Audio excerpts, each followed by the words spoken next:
नमस्कार, मैं हूं आपके साथ मयंक मिश्रा। देखिए, अब से चंद घंटों बाद साल का सबसे बड़ा सूर्य ग्रहण लगने जा रहा है और देश दुनिया के तमाम वैज्ञानिक जो हैं वो इस घटना पर नज़रें बनाए हुए हैं। लेकिन ज्योतिष विज्ञान का अलग दावा होता है। ज्योतिष विज्ञान के मुताबिक सूर्य ग्रहण का राशियों के हिसाब से आम जनता पर, लोगों पर बड़ा असर होता है। तो आज हम बात ज्योतिष विज्ञान की करेंगे और हमने देश की एक बड़ी ज्योतिषाचार्य से ये समझने की कोशिश की कि ये सूर्य ग्रहण जो होगा उसका राशियों पर और लोगों पर क्या असर होगा। हम आपको दिखाते हैं उन्होंने क्या कहा। नमस्कार, मैं हूं डॉक्टर पूजा भाटिया और आज हम बात करने वाले हैं 12 अगस्त 2026 को लगने वाले सूर्य ग्रहण की। 12 अगस्त को जो ग्रहण लगने वाला है ये पूर्ण सूर्य ग्रहण होगा और कर्क राशि और अश्लेषा नक्षत्र में लगने वाला है। और ये जो ग्रहण है इसका विशेष इम्पैक्ट 4 राशियों पर पड़ने वाला है। तो किन 4 राशियों को विशेष सावधानी बरतनी है इसके बारे में हम बात करेंगे। हालांकि जिस समय ये ग्रहण लगेगा उस समय भारत में रात होगी और ये जो ग्रहण है इंडिया में बिल्कुल भी नहीं दिखाई देने वाला है। तो इसीलिए इस ग्रहण का सूतक भी मान्य नहीं होगा। जितने भी पूजा पाठ, मंदिर के कपाट जो है वो बंद नहीं होंगे और सभी कार्य जो है सामान्य रूप से होंगे।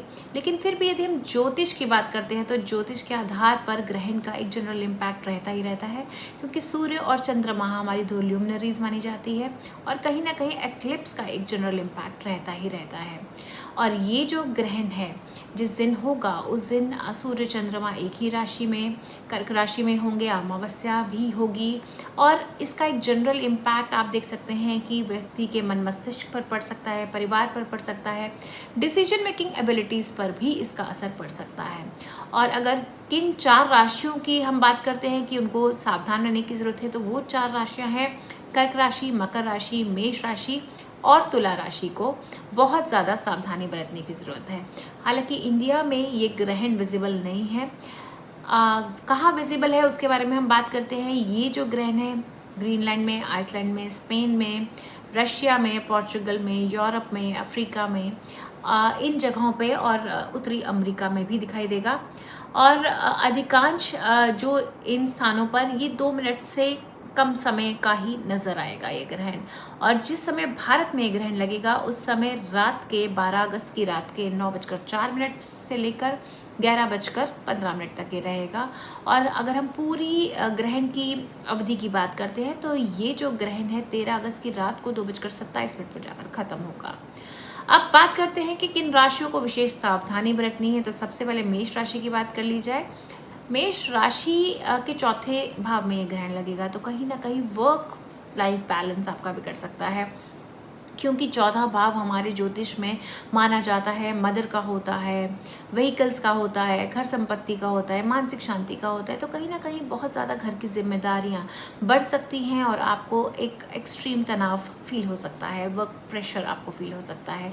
अगर आप कहीं जल्दबाजी में वाहन चला रहे हैं तो वाहन चलाते समय बहुत ज़्यादा सावधानी बरतने की ज़रूरत है। अगर आप कोई प्रॉपर्टी की डील करने जा रहे हैं तो सारे डॉक्यूमेंट्स बहुत अच्छे से पढ़ लें, ध्यान से पढ़ें और फिर ही डील करें। अपनी मदर की हेल्थ को बिल्कुल भी इग्नोर ना करें। वर्क प्लेस पे किसी भी तरह की कॉन्फ्लिक्टिंग सिचुएशन में ना पड़ें, क्योंकि ये आप पर भारी पड़ सकता है।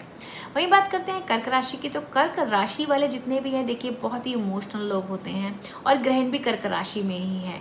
तो कर्क राशि वालों को इमोशनली बहुत ज़्यादा इम्पैक्ट पड़ सकता है। आपका मन अशांत हो सकता है, छोटी छोटी बातें परेशान कर सकती हैं, ओवर थिंकिंग हो सकती है और परिवार के किसी सदस्य की हुई बात आपको लग भी सकती है। तो कोई भी डिसीजन लेना है कर्क राशि वाले तो जल्दबाजी में कोई भी डिसीजन ना लें, चाहे वो जॉब से रिलेटेड डिसीजन हो, रिलेशनशिप का हो, कहीं इन्वेस्टमेंट का डिसीजन हो।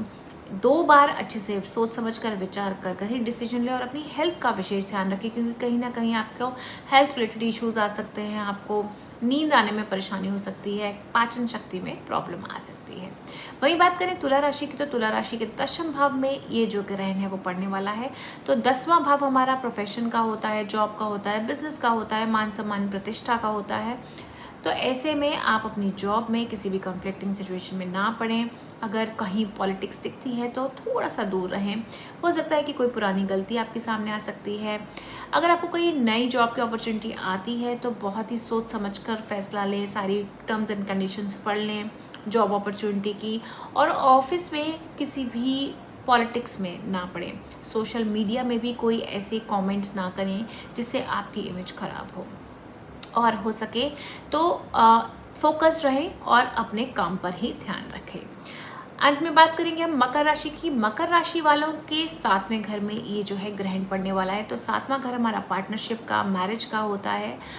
तो इन एरियाज़ में कहीं ना कहीं आपको प्रॉब्लम आ सकती है, आपके पार्टनर की हेल्थ इश्यूज आ सकते हैं, आपके पार्टनर के साथ कॉन्फ्लिक्ट्स हो सकते हैं, आपकी मैरिज में डिस्टर्बेंस हो सकती है। अगर आप पार्टनरशिप बिजनेस में हैं तो थोड़ी सी कन्फ्यूजन की स्थिति बन सकती है। तो अगर कोई भी इशू आते हैं, कोई भी मिसअंडरस्टैंडिंग होती है, तो अपने बिजनेस पार्टनर के साथ या लाइफ पार्टनर के साथ आप जो है सोच समझ कर बात करें, उस चीज़ को बैठकर रिजॉल्व करें। किसी भी आधी अधूरी इन्फॉर्मेशन पर बिल्कुल भी रिएक्शन ना दें। किसी भी तरह का कॉन्ट्रैक्ट अगर आप करने चाह रहे हैं तो मेक श्योर वो रिटन कॉन्ट्रैक्ट हो, वर्बल कॉन्ट्रैक्ट्स में ना ही पड़े तो अच्छा है। देखिए, ग्रहण का जो समय होता है ना, ये बहुत ही पावरफुल समय होता है मैनिफेस्टेशंस के लिए। तो मैनिफेस्टेशंस कीजिए, आपकी जो भी इच्छा है उसको मंत्र जाप कीजिए, और कहते हैं कि मंत्र जाप का भी जो फल होता है ग्रहण के दौरान 1000 गुना उसका फल मिलता है। तो पॉजिटिव सोचिए, पॉजिटिव रहिए, अपनी हेल्थ का ध्यान रखिए, मानसिक जाप करते रहिए। ग्रहण के बाद जो है पूरे घर को गंगा जल से आप शुद्ध कीजिए, स्नान दान कीजिए। दान का विशेष महत्व होता है, ग्रहण के बाद दान करते हैं तो आपकी घर में जितनी भी परेशानियां हैं वो दूर हो जाती हैं। और पॉजिटिव रहिए, ग्रहण से बिल्कुल भी घबराने की ज़रूरत नहीं है। धन्यवाद।